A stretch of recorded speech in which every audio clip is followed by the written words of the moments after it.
요한복음 12장 20절에서 25절 신약성경 169면입니다. 제가 봉독해 드리도록 하겠습니다. 명절에 예배하러 올라온 사람 중에 헬라인 몇이 있는데 그들이 갈릴리 벳세다 사람 빌립에게 가서 청하여 이르되 선생이여 우리가 예수를 배웁고자 하나이다 하니 빌립이 안드레에게 가서 말하고 안드레와 빌립이 예수께 가서 여쭈니 예수께서 대답하여 이르시되 인자가 영광을 얻을 때가 왔도다. 내가 진실로 진실로 너희에게 이르노니 한날의 밀이 땅에 떨어져 죽지 아니하면 한날 그대로 있고 죽으면 많은 열매를 맺느니라. 자기의 생명을 사랑하는 자는 잃어버릴 것이요 이 세상에서 자기의 생명을 미워하는 자는 영생하도록 보전하리라. 아멘.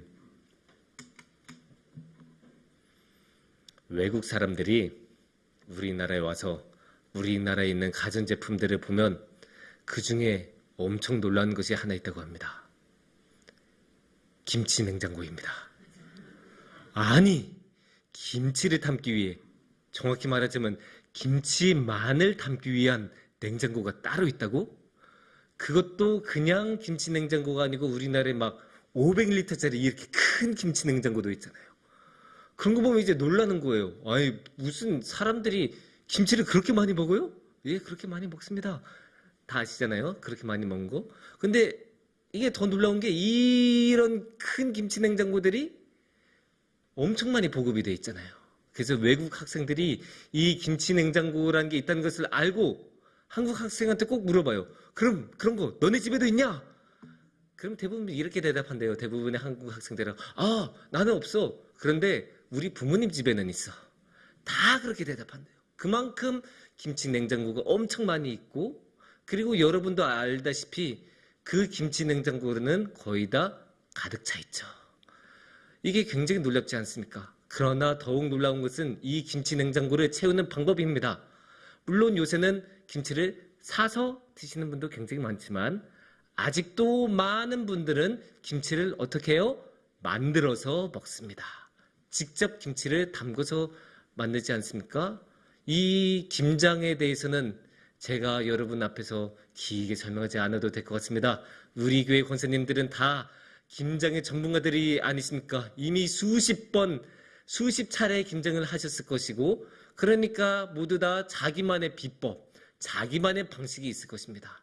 그렇게 자기만의 방식으로 김장을 하니까 어때요?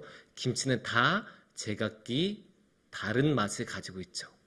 그런 맛 중에 어떤 것이 더 뛰어나다고 할 수 없을 정도로, 어떠한 김치도 맛없는 김치가 없을 정도로 다들 너무나 맛있게 하시는데, 예, 그런데 이렇게 김치를 이미 김장을 마치신 분들도 계실 거고, 우리 교회 권사님들 중에서 아직 안 마치신 분들도 계실 텐데, 우리 교회만 해도 내일 이제 김장하는 날이죠. 그래서 우리가 열심히 한번 김장을 할 텐데, 이 김장을 한번 하면 어떻게 해요? 아, 뿌듯하죠? 뿌듯하고, 아, 이제 조금 겨울을 보낼 수 있겠다. 1년 준비가 끝났다. 이런 느낌이 들지 않습니까? 그래서 김장이 딱 끝나면 1년으로 이제 그렇게 쭉 갑니다. 그런데 이렇게 1년을 제대로 가기 위해서 김장만으로 끝나지 않는다는 것을 우리 알아야 합니다. 왜냐? 김장에서 딱 김치통을 딱 담고 김치 냉장고에 딱 넣는 순간 그걸로 끝나지 않고 한 가지 단계가 더 필요해요. 뭘까요? 익어가는 단계가 필요하죠. 김치를 다 무치고 김장 끝났다고 해서 그게 곧바로 김치입니까? 물론 그것도 김치라고 말을 우리가 하기는 하지만 우리는 엄연히 익은 김치하고 익지 않은 김치를 구분합니다. 외국 사람들은 그 구분을 못해요. 외국 사람들은 그냥 다 빨간 거예요, 다. 하지만 우리들은 엄연히 겉절이라는 말을 사용하지 않습니까? 엄연히 달라요. 그 익은 것도 단계가 있어요. 그냥 익은 김치가 있고, 그 다음에 뭐가 있어요? 묵은지가 있지 않습니까? 그 한 단계가 더 있는 거예요. 우리는 그만큼 이렇게 김치를 익히는 것에 진심이고, 그만큼 익어가는 것은 김치에서 빼놓을 수 없는 단계입니다. 그래서 소금에 절여진 배추와 이 젓갈이 함께 어우러지고 버무려져서 발효됐을 때 그 내는 그 알싸한 맛과 톡톡 쏘는 맛과 그 모든 것이 어우러져서 익어가야 제대로 된 김치라고 우리는 여깁니다. 그런데 이렇게 익어가는 게 김치에서 중요한데 김치에서만 이렇게 익어가는 게 중요하겠습니까? 아닙니다. 익어가는 거는 어디에나 중요합니다. 감을 한번 생각해 볼까요? 감. 처음에 그냥 따면 그냥 단단한 감이지 않습니까? 그런데 이거를 그냥 두고 계속 둬서 익으면 어떻게 되죠? 아주 맛있는 홍시로 변합니다. 포도 같은 경우 생각해 볼까요? 포도 같은 경우 그냥 먹으면 맛있네 하고 끝나지만 이 포도를 특이한 방식으로 저장을 하고 잘 발효하면 아주 값비싼 와인으로 변합니다. 이렇게 익어가는 것은 항상 중요한 건데 신앙도 다르지 않습니다. 신앙도 익어가는 과정이 필요하고 그렇게 익어갔을 때 신앙은 참으로 아름답게 변합니다. 그래서 오늘 우리가 이 시간에는 한번 이 신앙이 익어가는 모습에 대해서 이야기를 같이 나눠봤으면 좋겠습니다. 오늘의 말씀은 예수님께서 요한복음 12장에서 대화를 나누시는 장면입니다. 오랜만에 예수님께서 아주 편안한 분위기에서 이야기를 나누신 것으로 보입니다. 왜냐? 그 복음서에 나오는 많은 장면들을 보면 예수님께서는 대적자들하고 대화를 나누십니다. 어떤 대적자입니까? 바리새인, 아니면 사두개인, 율법학자, 서기관들 이런 사람들은 예수님께 어떻게 해요? 거의 무슨 대대듯이 나타나서 따지고 시험하여 물어보고 그래서 어떻게 하면 저 사람 꼬투리를 잡아볼까? 그러면서 이제 질문을 하는데 오늘의 말씀은 다릅니다. 오늘의 말씀은 어떻게 나오냐? 20절을 보면 이렇게 말씀이 나와요. 명절에 예배하러 올라온 사람 중에 헬라인 몇이 있는데 이 사람들이 어떻게 했을까요? 21절을 보면 21절을 계속 보면 그들이 갈릴리 베세다 사람 빌립에게 가서 청하여 이르되 선생이여 우리가 예수를 배웁고자 하나이다 하니. 그러니까 어떻게 해요? 헬라인들이 왔다는 거죠. 명절에 헬라인들이 왔다. 헬라인이란 거는 그리스 사람을 말하는 거예요. 이 사람들이 정말로 그리스에서 왔는지 아니면 그리스 혈통을 가지고 이스라엘 지역에서 사는 사람인지는 정확하게는 모르겠지만 하여간 이 사람들은 명절을 맞이해서 그리스 사람들이 아니면 그리스적인 배경을 가진 사람들이 어디선가 수고를 들여서 이 예루살렘으로 왔다는 거예요. 그리고 왜? 예수님을 만나고 싶어서라고 21절에 나오죠. 그래서 22절에 예수님을 만나고자 청한다 라고 했으니까 이 사람들은 예수님을 만나려고 일부러 수고를 들여서 명절에 여기까지 온 거예요. 그러니까 어떻게 되겠어요? 예수님을 만나고 싶은 마음, 그리고 호의적인 마음을 가지고 예수님을 찾아뵌 거죠. 그래서 아주 오랜만에 그 이상한 긴장감 같은 게 없는 편안한 상황에서 예수님이 대화를 나누신다고 합니다. 그래서 당연히 이 사람들은 예수님의 지혜의 말씀을 듣고 싶어 하겠죠. 그러면 예수님은 어떤 말씀을 들려주셨을까요? 24절에 그 내용이 나옵니다. 24절을 보면 예수님께서는 이렇게 말씀하십니다. 내가 진실로 진실로 너에게 이르노니 한 알의 밀이 땅에 떨어져 죽지 아니하면 한 알 그대로 있고 죽으면 많은 열매를 맺느니라. 아멘. 아주 유명한 말씀이죠. 너무나 유명한 말씀이니까 우리 한번 같이 다시 한번 읽어볼까요? 내가 진실로 진실로 너희에게 이르노니 한 알의 밀이 땅에 떨어져 죽지 아니하면 한 알 그대로 있고 죽으면 많은 열매를 맺느니라. 아멘. 너무 소중한 말씀이고 너무 유명한 말씀이어서 여러분들도 익히 아시고 많이 들어보셨던 말씀일 거예요. 그래도 이 말씀 한번 맥락을 한번 살펴봤으면 좋겠어요. 이 말씀은 어떤 맥락에서 나왔을까요? 23절 바로 앞절을 보면 그 맥락을 조금 알 수 있어요. 예수님께서 어떻게 말씀하시냐? 예수께서 대답하여 이르시되 인자가 영광을 얻을 때가 왔도다. 이렇게 말씀하세요. 이 예수님이 내 영광의 때가 왔다라고 하는데 예수님의 영광의 때는 무엇입니까? 다들 아시죠? 저 십자가 아닙니까? 예수님의 십자가가 때가 왔다는 거예요. 그러면 그 뜻은 무엇이겠습니까? 예수님의 마지막이 이제 오셨다는 거예요. 예수님의 마지막이 얼마 멀지 않았다. 이제는 정말로 끝이다 라는 건데 그러면 이 24절 말씀은 이 마지막 때가 온 것을 아시고 예수님이 하시는 말씀이에요. 어떤 면에서는 작별 인사와 같은 거예요. 작별인사라면 예수님이 어떤 말씀 하시겠습니까? 정말로 소중한 말씀, 정말로 제자들에게 신신당부하고 하고 싶은 말씀을 전하지 않으시겠습니까? 부모가 세상을 떠나기 전에 자식에게 유언을 남길 때 아무 말이나 하겠습니까? 정말로 중요한 것, 자신의 인생을 전체를 통틀어서 생각해서 전해주고 싶은 그 한마디를 자신의 자녀에게 전해주지 않겠습니까? 그것처럼 예수님도 신앙과 인생의 가장 중요한 것을 이렇게 생각해서 지금 이 24절 말씀으로 제자들에게 전해주는 것입니다. 그러면 이 말씀은 무엇을 뜻할까요? 너무나 유명한 말씀, 하지만 그렇게 어려운 말씀은 아니에요. 한날의 밀이 땅에 떨어져서 죽으면 많은 열매를 맺을 것이다. 이 말씀이 왜 어렵지 않을까요? 우리가 익히 봐온 자연의 원리를 따르기 때문이에요. 우리 너무나 자주 보지 않습니까? 이렇게 지금도 아름다운 꽃이 피어 있는데 이 꽃이 이렇게 필 수 있는 거는 씨앗이 심겨져 있었고 그 씨앗이 시간이 들어서 이렇게 자라서 아름다운 꽃이 맺고 열매를 맺습니다. 이거는 우리가 누구나 아는 이야기입니다. 그래서 오늘의 말씀에서도 씨앗에서 곧바로 열매로 넘어갑니다. 그러나 우리는 너무나 잘 알고 있습니다. 그렇게 간단하게 씨앗 단계에서 열매로 뿅 하고 넘어가지 않습니다. 어떤 단계가 더 필요할까요? 씨앗이 땅에 심겨진 다음에 많은 시간이 들여지고 그 토양의 양분을 받고 발화를 한 다음에 그 싹이 자라나서 그 땅을 뚫고 올라온 다음에 햇빛을 많이 받고 비도 많이 받아서 자라고 자라나서 그 다음에 꽃이 피고 그 다음에야 열매를 맺습니다. 이렇게 긴 시간과 과정이 필요합니다. 그게 무슨 뜻이냐? 결국 씨앗이 자라고 열매를 맺기까지 성장하고 익어가는 시간이 많이 필요하다는 뜻입니다. 이것을 예수님께서 신앙의 비유로 들으셨을 때 그 뜻은 결국 무엇일까요?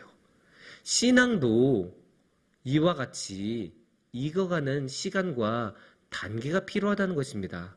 어떻게 신앙이 처음 갖자마자 처음부터 바울이나 그런 다윗이나 그런 엄청난 위인들과 같은 신앙을 가질 수 있겠습니까?